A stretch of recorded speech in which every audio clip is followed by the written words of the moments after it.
Hello বন্ধুরা, আজকে আমি ছেঁচি শাক রান্না করবো। একদম ফ্রেশ ছেঁচি শাকগুলো আমি কেটে নিচ্ছি। আমি শাকগুলো কেটে নিয়েছি, আর এদিকে কালো জিরে, শুকনো লঙ্কা, রসুন কুচি আর ডালের বড়ি নিয়ে নিচ্ছি। আগে ডালের বড়িগুলো ভেজে নেব।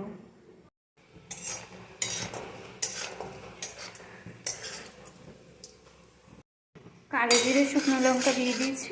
এবার আমি শাকগুলো দিয়ে দেবো। অল্প দিয়ে নাড়াচাড়া করছি, আবার অল্প দিয়ে নাড়াচাড়া করব। কিছুটা লবণ দিয়ে দিলাম,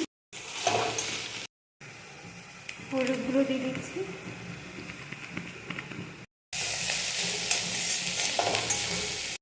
আমি এবার রসুন কুচিগুলো দিয়ে দেবো। কাঁচা লঙ্কা রসুন কুচি দিয়ে ভাজছি।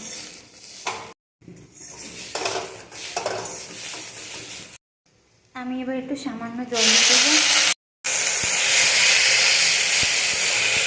আমি আবার একটু লবণ দিয়ে দিলাম আর সামান্য হলুদ গুঁড়ো দিয়ে দিলাম। আমি এবার ঢাকনা দিয়ে দিলাম। আমি ঢাকনাটা সরিয়ে দেখে নিচ্ছি একটু।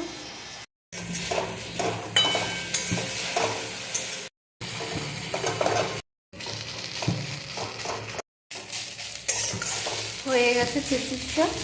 এবার আমি গ্যাসটা অফ করে দেবো। ওপর দিয়ে আমি ডালের বড়ি ছড়িয়ে দিলাম।